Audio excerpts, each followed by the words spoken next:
Hi, and welcome to part 2 of the graphic novel breakdown. I'm Chris. And I'm Matt, and we're the Nola Nerds. We literally, 12 seconds ago, just finished up my portion of the number 1 graphic novel breakdown. And we just switched places. So, spice things up. Watch them back to back, or watch mine first. I don't care. You don't want to watch his first. Totally watch mine first. Mine is totally sweet. And I forgot a book. Oh, no. Well, you're out of time. I'm going to steal your time. No. You don't need 15 minutes. I don't. I could probably do it in like 10. I know. I'm going to steal your time. No. Fuck your shit. Fuck your shit. Stop me. Yeah, fuck your shit. Oh, look, they can see your messy-ass bed. I'm not wearing pants. Yep. Real professional. What's professional? It's not us. Nope. Do your thing. All right, so I got a couple of trades I want to tell you about. First of all, Saga of the Swamp Thing. Alan Moore's probably his second or third most important work that he's done. It's finally come out in paperback. They were originally released as sticky, badly put together hardcovers, but now they're coming out in totally sweet paperbacks for $19.99. There's no reason not to get them because they're really, really good. The art is... Stop doing that. It's really creeping me out. The art is very similar to the first 20 issues of Sandman. If you've read that, then you know what I'm talking about. It's kind of weird like that, but the writing is as spectacular as you would imagine it. I'm only about halfway through this. We've already got mentions of Anton Arcane. If you're reading the current Swamp Thing, you know it's kind of a big deal. And the Floronic Man just showed up just for shits and giggles, just for no fucking reason. It's also I'm flipping through it. It's also got a lot of kind of just like the early Sandmans, a lot of other DC characters making pass-throughs. This was before Vertigo was a thing, so all the DC people were fair game. That's why the Floronic Man was in there. Indeed, it's really good. It lives up to the hype. You could probably get it for about 10 on Amazon. There's no reason not to. Honestly, if you like the current Swamp Thing run, or if you like Sandman at all, you should probably pick this up because it's totally hype and stuff. Really, totally hype. Totally hype. That could be on the back of the book if Vertigo were to contact me. NolaNerdPodcast. It's totally hype. Ellipses hype. And also, it's the new. It's the old hotness, but not the new busted. There is that's inferring that Scott Snyder's busted. All right, there is no busted. It's just old hotness and new. There was a period in the 2000s where it was busted. Okay, it was mid busted. Yeah, but you know. All right, move on, bitch. Not important. Let's talk about Jack Kirby, another DC collection that is finally out of its awful hardcover and into a much better paperback printing. Stop waving it like that. It's really weird. I am being friendly. No, you're being weird because no one can catch its movement. You're moving so fast. This is his whole compilation of the Fourth World. It covers New Gods, The Forever People, Mr. Miracle, Superman's pal Jimmy Olsen, and it basically lays the groundwork for the New Gods and Apocalypse and Darkseid. It's really dense. If you are watching Young Justice and you want to know who those people were that created the Voltron and rode the Super Cycle, it's in here. Yeah, it's really hard to get through. I'm not gonna lie. I mean, it's especially if you're raised on modern comics. It's a lot of stuff to throw at you. On the plus side, Kirby crackles. Oh, there's so all up in your hizzy. Yeah, like I said, this came out in hardcover. It's finally being re-released in paperback over the course of this year. They normally retail for $39, which is a little much, especially if you're not 100% of what you're getting into. But you could probably get it on Amazon for about half that price. It's an important piece of comics history, and concerning everything that Darkseid has done and will do, it's really a good idea to go back and check the origin out. Yeah. Unless you hate hippies, because the Forever People are hippies. They're space hippies. They're space hippies. They're hippie gods. Hippie gods. Those are the worst kinds of gods. It's true. They don't do anything. Yeah. They just sit there. So, nothing. Another DC book. You might be noticing a trend here. Chris likes old archaic bullshit. Yeah. It's his bread and butter. I picked up the Showcase Presents of the Losers. The Losers were part of the Our Army at War. Oh, no, I'm sorry, Our Fighting Forces. And was a story about these 4 guys, one from each branch of the military, whose team died. So the military threw them together and told them to go fight Nazis, as you do. There's a haunted tank story in the beginning of it. The problem with all showcases is they're really cheap. It's only $19 for like 50 issues, but they're all black and white reprints. The paper quality's not great. But having said that, DC's war comics are really very interesting.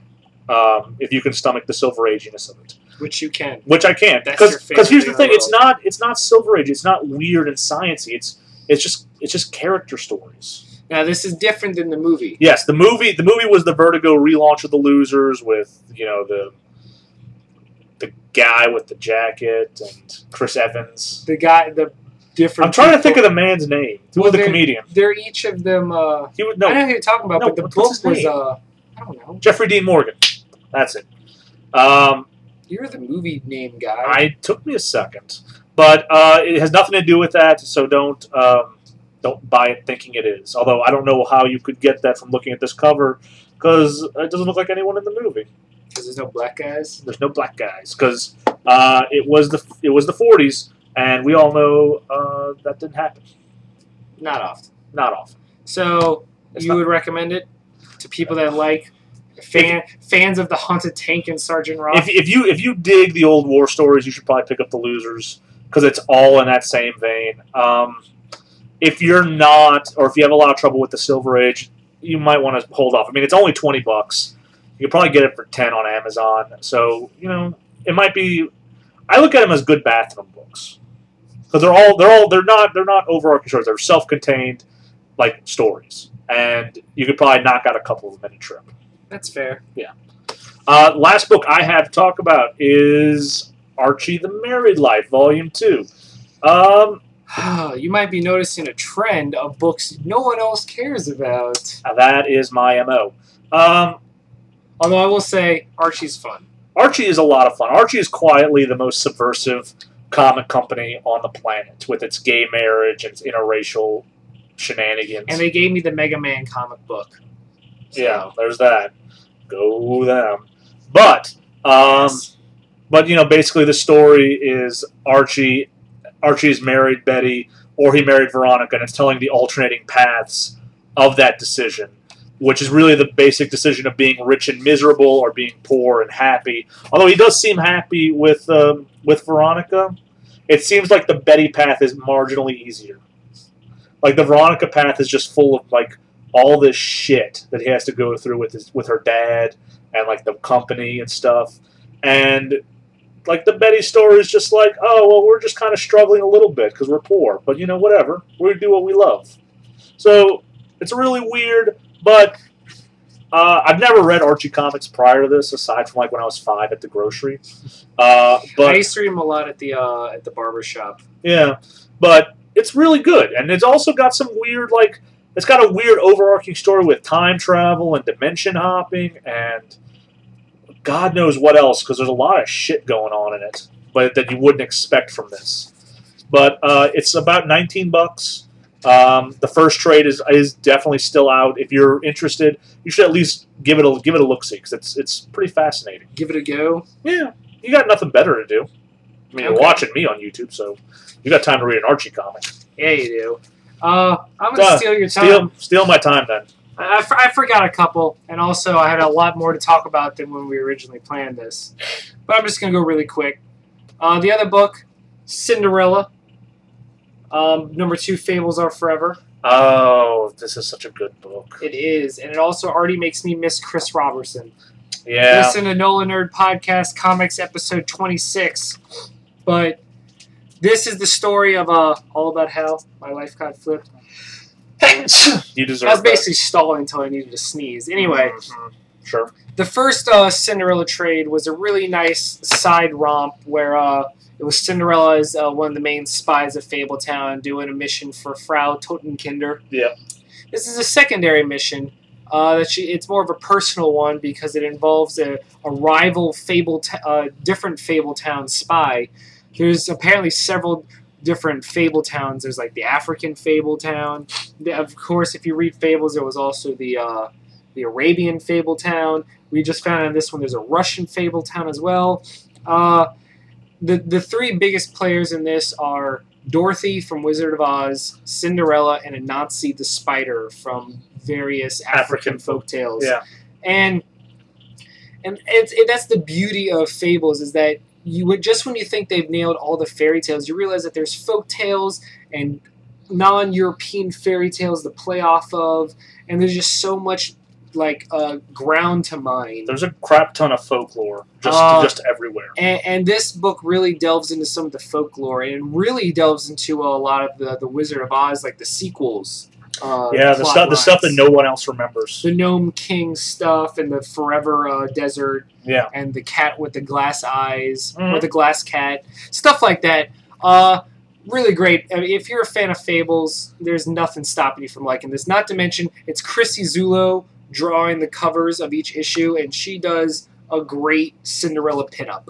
It's true. No doubt. It's worth your money. It's worth your time. It retails for $15. You are a fool if you don't get it. You could probably enjoy this without having read fables at all. Oh yeah, it definitely. Just like in all of them, they start with a brief recap. So if it's your first time, you can jump right in. But no, it's really good. You should totally get it. I had these in issues, so I don't have this trade. I bought them in issues too, but I just like to own everything fables related in trade because they just read better in trade. Finally, the best book around. No one's ever going to keep it down. It's not even a graphic novel, but it's so awesome it must be shown. Udon, the company that does most of the art for various Capcom games like Street Fighter, Darkstalkers, what have you, came out finally, 2 years delayed, with the most comprehensive and exhaustive list of the Mega Man Robot Master Field Guide. Isn't this all on Wikipedia? Yeah, but is it in book form? No. I'm sure. This has every single Robot Master in alphabetical order from Mega Man 1 to Mega Man 10. It's got even the spin-off ones like Mega Man and Bass and Wily Wars for the Game Boy. It's got the Mega Man Killers, the Star Droids. Every character has a background. It shows their personality, their the art, the official artwork, the art of Mega Man, what he looks like with their copy power. It's got all their numbers, their weaknesses, their powers. It's like an encyclopedia for Mega Man in your hands. Just reading it makes me so happy. You do I showed it to Bienemy. You might recognize him as the Angry Black Gamer. And he just took one look at it and was like, this makes me want to draw again. It does. It just makes you want to go and fucking create more Mega Man characters like when I was a kid. And it doesn't do that for me. Well, it's because you never played Mega Man. Exactly. You're an awful person. And it ends with a great teaser for what I hope is the Mega Man X Robot Master Field Guide. That'll be coming out in 5 years. Project Zero and Project X. Come back in 45 silhouetted. minutes. What could it be? I don't know. But, yeah, this is just really great. It retails for $13. You got to get them quick because Udon doesn't print stuff. Udon does not print stuff forever. I had this pre-order 2 years ago. They just kept pushing it back because first Mega Man 9 came out, so they wanted to add that. Then Mega Man 10 came out, and they wanted to add that. Yeah, I am giddy like a little schoolgirl on this one. I'm very excited.